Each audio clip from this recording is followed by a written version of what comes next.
Seguimos en cadena nacional y tenemos la suerte además de estar con Dino Bossi, arquitecto, urbanista, especialista además en patrimonio también y académico. Bienvenido. ¿Qué tal, Andrea? Feliz de estar acá. Oye, la verdad que te trajimos porque nos hacemos y nos hemos hecho la pregunta, y siempre ha sido recurrente desde el estallido hasta ahora, y el foco siempre en la destrucción de las ciudades, la destrucción del patrimonio, como un hecho innegable y evidente, por favor, no estamos negando nada de eso, ¿no? Pero siempre he puesto el acento ahí. Entonces, y yo creo que aquí, si hay un indicador, no sé si te pasó a ti ese día, el 18 de octubre, me gustaría saber qué te pasó el 18 de octubre también.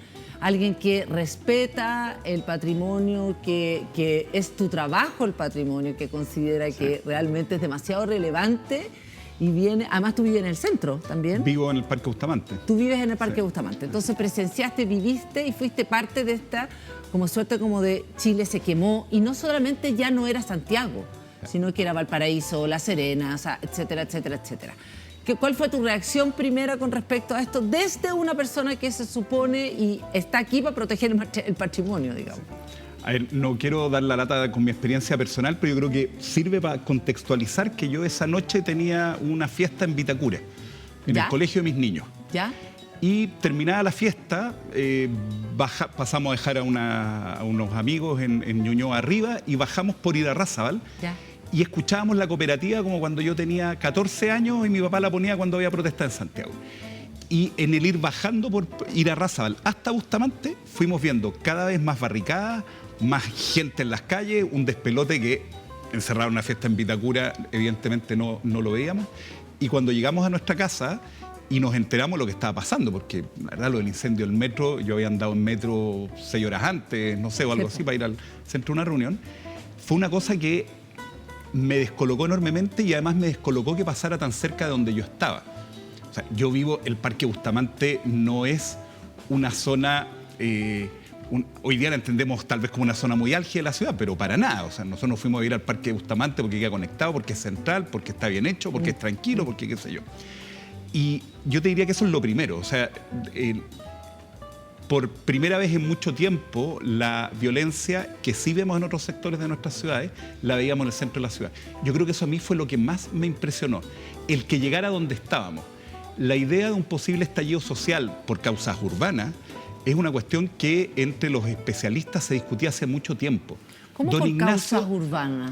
¿Tú dices que son por causas urbanas? No digo que sea exclusivamente por eso, pero en el ámbito en que yo me muevo académico y profesional, era una cosa que desde los años 90, don Ignacio Santamaría, mi profesor de urbanismo 1, en su primera clase de urbanismo describió un potencial estallido social, pero que él lo veía más bien, ¿cómo decirte? Que iba a tener lugar ese estallido social en la periferia de Santiago, entre las periferias ricas y las periferias pobres.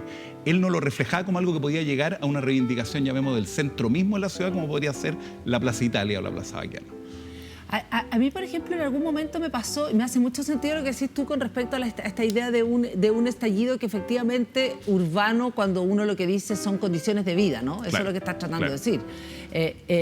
Digamos, y que sí vi cuando vi la destrucción total de la Plaza Italia y versus estas fotos que se publicaban de la Plaza Italia verde, con todo así precioso, cuidado, y de repente un descampado. Y yo tenía la idea de que había ahí algo de la experiencia vital de millones de chilenos y chilenas con respecto a unas ciudades donde, o unos lugares donde no hay pasto, donde polvo, donde efectivamente hay destrucción y la cosa entra y sale, eso como que la cosa circula y de repente sí hay una barricada y todo, como la experiencia de muchos lugares también que se depositó en el centro para decir, a ver, acá estamos. No estoy reivindicando nada, estoy analizando el hecho, la fotografía. Es que eso que tú describías es un hecho muy potente y es un hecho real que yo te diría que yo lo experimenté en directo. O sea, a mí me jodieron el barrio, digamos, el lugar donde yo vivo se destruyó. Pero resulta que a mí, personas que estaban ahí me dijeron, y eso lo escuché además en entrevistas y qué sé yo, hemos traído la periferia al centro. No. Eso a mí me lo dijeron directamente. ¿Te fijas? No es algo que una interpretación mía. Yo se lo escuché. No digo que ese haya sido el motivo absoluto de lo que pasó ahí, porque los motivos son extremadamente complejos. Y yo creo que hoy día que se cumplen 3 años por lo más del 18 de octubre, porque siempre hablamos del 18 de octubre, pero es un proceso bastante más largo que dura hasta que comienza la cuarentena, en el fondo. O sea, el periodo de revuelta, estallido, qué sé yo, es por lo menos ese periodo y con algunos ecos, incluso en plena cuarentena. Y claro, el 18 de octubre es un momento violentísimo, es un momento de una violencia inusitada. Pero resulta que el sábado en la mañana, en el Parque Bustamante se tocaban cacerolas y habían vecinos manifestándose. De nuevo, para hablar de una experiencia personal, pero una experiencia personal cercano a lo que se transforma rápidamente en el foco de la manifestación, que una semana después, el 25 de octubre, ¿cierto? Es la famosa marcha más grande de la historia, qué sé yo. Sí, el 25. Y todo ocurre ahí mismo, en esa zona, que por supuesto después, o en paralelo, para que andamos con cosas, no tenemos idea. No sabemos. Que entiendo, el otro día escuché por ahí que hay 12 personas procesadas o qué sé yo. Ok, pero para lo que pasó, 12 personas no es nada y no logran explicar el fenómeno. Eso es una cuestión de que realmente yo casi tendría como que separarlo de todo lo otro. Que todo lo otro es un poquito más entendible. Lo hemos conversado antes en este programa. Las grandes manifestaciones en la Plaza Italia ocurren hace mucho tiempo, pero en particular ese año, los días jueves, algunos jueves, había unas manifestaciones estudiantiles enormes. Y había ya represión de carabineros también enorme. Por lo tanto, lo que pasa específicamente en la plaza los primeros días, a los vecinos no nos sorprende mayormente. Es una cuestión que veníamos viendo por lo menos a lo largo de ese año. Me acuerdo perfecto, eran los jueves porque era el día que hacía clase en la universidad y tenía que desviarme en el camino de vuelta a la casa. Así que, ahora, con respecto también al tema de la destrucción, porque hay muchos que dicen, hoy hay unas marchas enormes, por ejemplo, no me acuerdo puntualmente, no sé si en Perú, no me acuerdo, pero la gente no quema nada. Como que hay una idea, y aquí esa era la pregunta difícil que yo te decía, es este estallido o esta revuelta, no sé cómo le dices tú, revuelta, estallido, revolución, no lo tengo tan claro, y uno que ya le llaman azonada ahora, es por quién quema, pasaban en otros lugares sí o no, porque uno, por ejemplo, recuerda el año 2005 en Francia, también esto a raíz de que vi una película, pero uno recuerda la periferia de alguna manera incendiada. La periferia, pero no solo la periferia. En París, en la estación Leal, que para los que conozcan París, si uno va al Pompidou, es la estación de la que te bajas del metro para visitar el centro Pompidou, al interior de la estación quedó la escoba.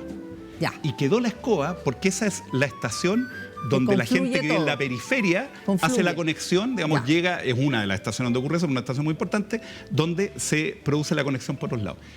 En ese sentido uno podría tal vez hacer, con las diferencias que corresponden, una analogía con la Plaza Italia, en el sentido que es un nodo neurálgico de la ciudad, digamos. O sea, si bien queda en pleno centro y si bien está esto que yo te decía, con esta reivindicación tal vez de algunos grupos de este espacio central cuando no se sienten parte de la centralidad, igual es un espacio que periódicamente se ocupa para cuestiones que son masivas de todos los santiaguinos. Que aquí no se quemó nomás, digamos, no se incendió nomás y no Santiago. Solo la plaza, o sea, y la periferia. Y además fue Valparaíso, sí, o sea, fue como una arrase de la ciudad. Concepción fue impresionante, claro. Antofagasta también, y qué sé yo. Ciudades que no se pueden recuperar también.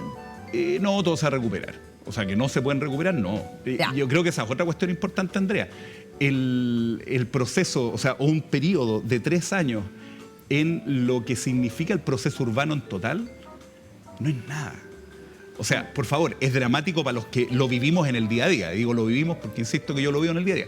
Pero en lo que significa la evolución de una ciudad, el desarrollo completo de una ciudad, este poco tiempo no es relevante.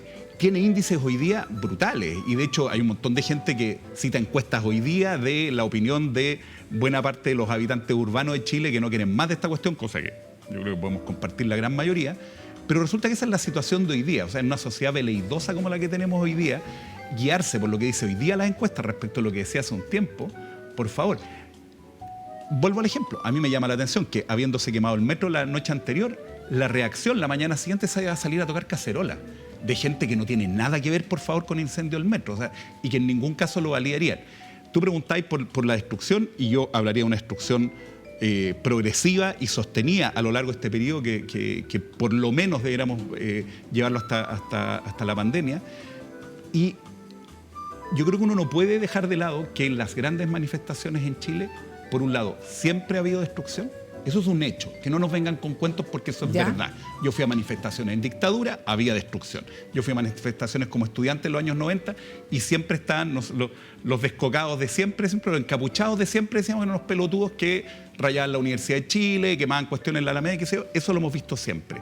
Por supuesto que a la escala que la vimos en ese periodo, nunca lo hemos visto, pero tampoco vimos una manifestación popular así de sostenida durante tanto tiempo. Así de sostenida en dictadura, que fue importantísimo, no era una cosa sostenida en el día a día. No era que tú escucharas cacerolas todas las noches o que hubiera gente... Te costaba la vida. Pero por supuesto, por favor, son contextos distintos. Pero que ese sería como el periodo anterior de manifestación. Ahora, tú hiciste, porque no quiero dejar de... Tú dijiste, quiero dejar aparte el metro, algo que no entiendo, que todavía no tengo explicación, y quiero dejar también aparte los saqueos, dijiste tú. Sí. ¿Y dónde los entras en este análisis o en esta mirada, digamos, a 3 años del estallido? Como digo, el metro no tengo, por así decirlo, no tengo opinión, salvo que lo encuentro una barbarie que no la entiendo. Punto. Respecto de los saqueos del comercio, fundamentalmente, supermercados, y particularmente en grandes supermercados, porque también es bien distinto el pequeño comercio en torno a plazas o qué sé yo, lugares de concentración. Que también pasó. Que también pasó, por favor, pero Maipú, en fin, digamos, que uno lo puede asociar más a la manifestación violenta. Ya. Pero estos saqueos son una cuestión muy típica de la humanidad. O sea, en la medida o en cualquier momento en que de algún modo se pierde el control social, lo primero que ocurre son saqueos. Lo vimos para el terremoto de 2010. Son nefastos los recuerdos del terremoto de 1906 en Valparaíso con los saqueos y después la represión de la Marina.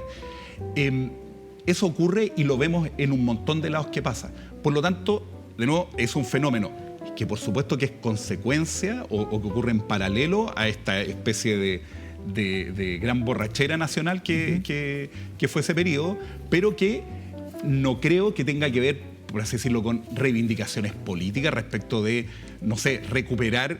No son estos camiones que en dictadura eran tiraban pollos. Tiraban pollos, tiraban hasta condones, me acuerdo. No es eso. Esto es otra cosa. Esto es un saqueo mucho más parecido a lo que vimos para el terremoto de 2010. Es una sociedad donde el Estado ha perdido absolutamente el control de lo que pasa en sus calles, como puede ser para un terremoto, como puede ser para este evento, y por lo tanto eso entra en otro paquete. No lo hace ni mejor ni peor, pero es en otra cosa. Hay otra cosa también con respecto al tema del patrimonio, que es algo que, digamos, que se ejemplificó en la imagen de Baquedano, que ya no está, digamos, ahora ya hay un plinto solo botado, y en imágenes como las iglesias quemadas. ¿Qué pasa con los patrimonios? ¿Hay diferencias para ti? ¿Por qué los patrimonios? ¿Por qué esos lugares, que son lugares que de alguna manera que son de respeto de las ciudades, ¿no? Ahí vemos el plinto vacío. Sí, hoy día tiene una cuestión de la escultura imaginaria o algo así, dice. De hecho, con la foto en el bolsillo, que lo saqué viniendo para acá. A ver, primero, porque corresponde decirlo, la destrucción de templos es una cuestión peor que la destrucción, en mi visión, de templos y memoriales, es una destrucción peor que la de cualquier otro ámbito del patrimonio. ¿Ya? Que eso lo quiero dejar súper claro. Me parece que se atacan cuestiones que van mucho más allá de lo patrimonial y más profundas de personas y comunidades. Dicho lo cual, yo no creo que el hecho que lo que se haya destruido con mayor fuerza, aparte de Baquedano, hayan sido, por ejemplo, iglesias, no creo que sea algo azaroso. O sea, cuando se dice falta cultura, la gente no conoce su patrimonio, por eso quema las iglesias, no. Yo creo que hay una decisión de alguien o de algunos que es bastante informada de lo que están destruyendo, lo que están atacando en esos casos. ¿Te fijas? O sea, el ataque de iglesias está atacando a mucho más que solamente un edificio antiguo. Otra cosa es que esos grupos o quienes sean que lo hayan incendiado, no pongan por delante, qué sé yo, valores artísticos, valores urbanos o qué sé yo, ese patrimonio. Aquí estamos viendo la de Carabineros, ¿no? Sí, estamos viendo la iglesia San Borja, que es la antigua capilla del Hospital San Borja, que está en esa zona donde hoy día están las torres, y que al parecer, por ejemplo, tendría los vitrales más antiguos de Chile. Ya, pero igual esto es barbarie. Yo veo esto y a mí me produce... Barbarie, yo tuve oportunidad de estar adentro después de ambos incendios, porque se quemó 2 veces, o la quemaron 2 veces, para ser claro. Y es una cuestión muy impresionante, además un edificio muy, muy lindo, un edificio con una importancia para el barrio donde está, que es clave para entender el barrio, pero que también merece, que es imposible hacerlo en un programa de televisión, merece un análisis concreto de por qué es la iglesia que se ataca con más fuerza de todas. ¿Para qué andamos con cosas? O sea, llevábamos meses de enfrentamiento, a esa altura ya más de un año, de enfrentamiento entre carabineros y estos Claro, grupos. pero también pasó, no sé, pues pasó con la Iglesia Asunción, la Fuente Alemana también, o sea, montones de... Y me imagino que en cada una de las ciudades algo también... Por supuesto. Simbólico. Claro, pero lo que pasa es que hay algunas Valparaíso. cuestiones simbólicas, incluso destructivas, pero de menor escala, que yo considero que son súper interesantes y que habría que tenerlas bien presentes. La intervención de esculturas, por ejemplo, en monumentos públicos. Ya. En un momento que se utilizó como proxy, o sea, se le dio un rol que no es el suyo a la cabeza de Godoy, un aviador. Se le trató como si fuese Pedro de Valdivia, por ejemplo, en el sur, para hacer una reivindicación, una declaración respecto de lo que tiene que ver con la conquista y qué sé yo. Yo lo encuentro súper interesante. No digo que sea bueno, pero súper interesante en términos de que genera interés, que hay algo que estudiar y qué sé yo. En ese periodo nosotros, Andrea, conversamos varias veces respecto de lo alejado que mucho del patrimonio urbano estaba para algunos grupos de nuestra sociedad. Describimos, por ejemplo, que los monumentos públicos no representan para nada a las mujeres, el 4% representa mujeres en un país donde las mujeres son el 51%. ¿Justifica eso que se destruya? No. ¿Explica el estallido social? No, por supuesto que no. Pero resulta que si nosotros hablamos de esa parte, digamos, del sentido que tiene el patrimonio urbano, el sentido que tienen los monumentos, el sentido que le da la sociedad a todas esas cuestiones, por supuesto que es sumamente interesante y es necesario que lo entendamos con distancia. 3 años yo encuentro que todavía está muy cerca. Tú no me lo has preguntado, pero sale al tiro la pregunta: ¿qué se hace con Baqueano? ¿Qué importa lo que se va a hacer con Baqueano hoy día? Había un proceso. ¿Con la estatua? Con la estatua, ¿qué se... No, pero ¿para qué te voy a preguntar eso? No, pero sí, tengo súper claro que tú no me lo vas a preguntar, porque además ya lo hemos hablado un montón de veces. Pero, ¿qué importa? Digamos, no es la discusión hoy día. La discusión hoy día, por ejemplo, yo creo que tiene mucho más que ver con la situación política y cómo la política es capaz de recuperar la ciudad para todos los ciudadanos. Para todos. Y de repente, tal vez entendiendo, y que a mí por lo menos yo veo de la situación política que hemos vivido, donde de repente se vota en masa por una posición y un año después se vota en masa por una cosa que parece completamente distinta, y es que la ciudad, o sea, la sociedad además de veleidosa es muy diversa. Y resulta que nuestras ciudades no encarnan esa diversidad o no pretenden encarnarla. Lo diverso se oculta, no existe, queda en la periferia de las ciudades. Los centros y los barrios acomodados se representan una sociedad que no es la verdadera sociedad. Y yo creo que ahí viene una pregunta interesante, insisto, como insumo para una reconstrucción que probablemente no es la que hay que hacer hoy día. Se está anunciando la alcaldesa de Providencia, que van a volver a poner las petunias. Fantástico. Pero como las han puesto... Sí, claro, van a poner florcitas en la Plaza Italia. Fantástico, como se hizo cada vez después de un partido, el Colo-Colo y la U. Después de cada triunfo de la selección nacional. Se ponían de nuevo las petunias. Eso los vecinos del barrio lo tenemos clarísimo. A la mañana siguiente llegaba una cuadrilla de funcionarios municipales y arreglaban la casa para la vista de la suegra. Perfecto. Perfecto, eso no es un problema y ojalá que hoy día se haga. A mí me parece fantástico lo que se hizo en Valparaíso de pintar. Era evidente que se lo iban a rayar de nuevo. Pero eso va buscando una calma en la ciudad. Pero para este proceso urbano es centenario, en Santiago, en Concepción, en Antofagasta, en Puerto Montt, en Valparaíso, hagamos una reflexión profunda, hagamos una reflexión participativa, donde realmente los ciudadanos tengamos agencia, o sea, capacidad de decisión respecto a esas cuestiones y definamos cómo hacer nuestra ciudad a futuro. Los procesos de destrucción actual son muy relevantes para cada uno de quienes los vivimos.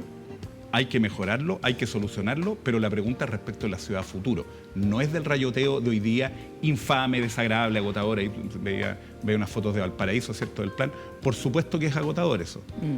Pero entonces, ¿cuáles son las condiciones, por ejemplo, que tenemos que darle a la ciudad? Ya salgámonos de solo el ámbito del patrimonio, los rayados. ¿Cuáles son las condiciones que tiene que tener una ciudad para que eso que estábamos viendo en las imágenes no vuelva a ocurrir? Pero no vuelva a ocurrir porque no hay motivos para que ocurra. Pero entonces lo que tú decís es que en la ciudad, esto para cerrar ya, ciudades que de alguna manera no están recuperadas, porque si uno va al centro, en el caso de Santiago, lo que mejor conozco, efectivamente hay como un manchón, como una cosa Sí, que pues. hay como un manchón que está muerto. Sí. O sea, unas cosas así, pero está muerto. No podemos mentir eso. Eso no hay que tocarlo, recuperarlo, eso va a ir reproduciéndose como... Bueno, hay una recuperación rápida, la misma que haces tú con la fachada de tu casa si alguien te hace un tag, te rayotea. Tú vas a pintar el pedazo para recuperar un poco el control sobre lo que tienes. Pero lo que como sociedad tenemos que preguntarnos, que no es la pregunta del dueño o la dueña de casa respecto de la pandereta de su casa. La pregunta como sociedad es cuál es el sentido de la ciudad de esos espacios. Tú habláis del centro de Santiago. Es verdad que el centro de Santiago tiene zonas muy afectadas hoy día. Y resulta que tiene otras que inauditamente se han desarrollado. Yo por pega me toqué ir al Palacio Pereira cada rato. Está lleno de cafés al lado, de gente caminando, qué sé yo, después de una recuperación fantástica de un edificio. ¿Cuánto de eso tiene que ver específicamente con la recuperación del Palacio Pereira? ¿Y cuánto tiene que ver con que en zonas más tradicionales de reunión del centro, Paseo Ahumada, por ejemplo, ya, digamos, eso está en decadencia y qué sé yo? Se han desplazado los usos. Se desplazaron. Sí, bueno, el Barrio Italia también de alguna manera desplazó parte de lo que tenía que ver con también el centro de Claro, pero de no Santiago. podríais sacar de ese análisis el que en un proceso muy anterior al estallido, y que no tiene nada que ver con eso, tiene que ver con el desplazamiento del centro de actividades al oriente de la capital, el centro de Santiago estaba perdiendo oficinas.